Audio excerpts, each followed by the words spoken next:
Praise the lord. ક્રિસ્મોલ ભાઈએ તથા બહેનો, દિવ્ય દયાના દિવ્ય સંદેશમાં તમારું સ્વાગત છે. ઓક્ટોબર 21મી તારીખ. આ સંદેશ સાંભળવા તમારા સૌ માટે અને તમારા કુટુંબીજનો માટે વિશે પ્રાર્થના કરું છું. તમારા બાઇબલ લઈ લો, પ્રભુના વચન સાંભળીએ. લોકનો ગ્રંથ 12મો અધ્યાય 35થી 38મી કલમ સુધી.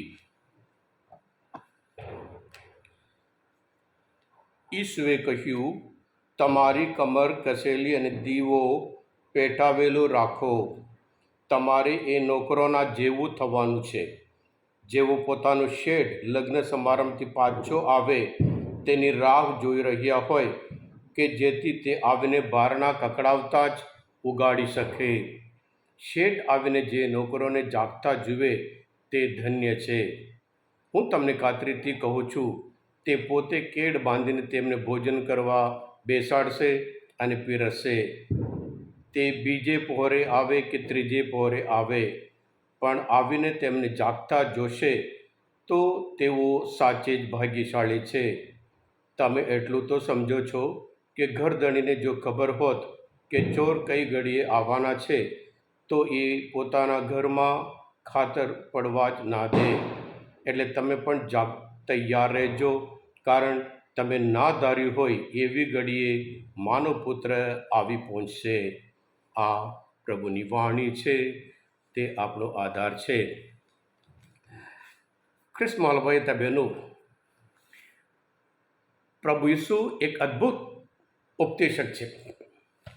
સામાન્ય જીવનમાં જે જોઈએ છીએ એના દ્વારા જે શાશ્વત જીવનની હકીકત છે એ શીખવાડે. આકાશના પંખીઓ હોય, ભરવાડ ઘેટા હોય, દ્રાક્ષની વાડી હોય, લગ્ન સમારંભ હોય, જે આપણે બધા દરરોજ જોઈએ છીએ, એના દ્વારા જે શાશ્વત સત્ય છે એ પ્રભુ જણાવે છે, આપણને શીખવાડે છે.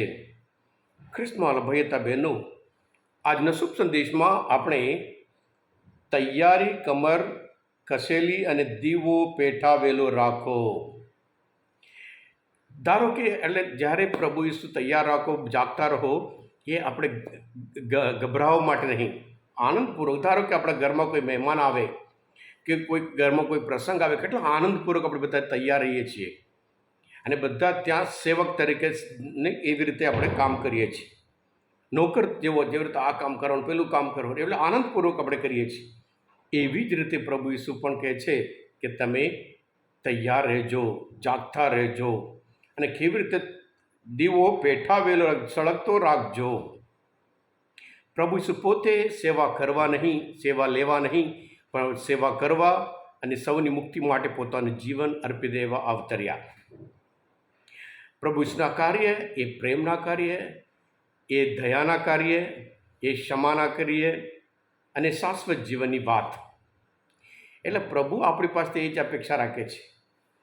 પ્રભુ પોતે છેલ્લા ભોજન વખતે આપણે જાણીએ છીએ તો રૂમાલ બાંધીને ઘૂંટણે પડીને પોતાના શિષ્યોના પગ ધોયા હતા, એ સેવક તરીકે. એટલે આપણે પણ ખેડ બાંધીને રહેવાનું છે, એટલે તૈયાર. અને પછી સળગતો દીવો સળગતો રહે, ચોર નહીં આવે, કારણ કે દીવો સળગતો છે, અંદર માણસો છે.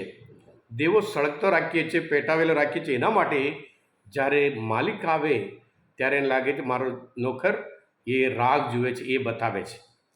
અને સાથે સાથે બહારના કકડાવતા જ દરવાજો ખોલવાનો. એના જેવા કોણ ધન્ય છે એમ કરીને. અને પછી જેવી રીતે અમે રીતે રહીએ, પ્રભુ ઈસુ બહુ અદ્ભુત વાત કરે છે. એવી રીતે જુએ ત્યારે તે પોતે ખાતરી તો તે પોતે ખેડ બાંધીને તેમને ભોજન કરવા બેસાડશે. આપણને સ્વર્ગમાં બેસાડ, આપણે મહેમાન તરીકે આપણે બેસાડતા, અને પીરસે કોણ? પ્રભુ પોતે. કારણ કે આપણે બધા કાર્ય પ્રભુના કાર્ય કર્યા છે, વિશ્વાસમય જીવન જીવ્યા છે, દયામય કાર્ય કર્યા છે, ક્ષમાના કાર્ય કર્યા છે, અને એનો બદલો મોટું મળવાનું છે. જેમ માથેના ગ્રંથમાં 25મો અધ્યાયમાં 34મી કલમમાં પ્રભુ પોતે કહે છે, આવો, મારા પિતાના આશીર્વાદ તમારા ઉપર ઉતર્યા છે. સૃષ્ટિના પ્રારંભથી તમારે માટે તૈયાર રાજેલું રાજ્ય ભોગવો. એટલે એ આનંદનું છે. એટલે જેવી રીતે જીવીએ, ક્રિસ્મોલ ભાઈ તબેનો, આજના જમાના આ સોશિયલ મીડિયા આપણને દિવસે ને દિવસે અલગ જગ્યાએ અલગ દિશાએ આપણે લઈ જાય છે. આધ્યાત્મિક જીવનમાંથી આપણે અલગ દિશાએ લઈ જાય છે, જેથી કરી આપણે તૈયાર ના રહીએ, જેથી કરી દીવો પેઠાવેલો ના રાખીએ. એટલે પ્રભુ આપણે કે તૈયાર રહેજો, દીવો પેઠાવેલો રાખજો અને આનંદપૂર્વક રહેજો. અને બારણું કકડાવતા જ આપણે ખોલીએ.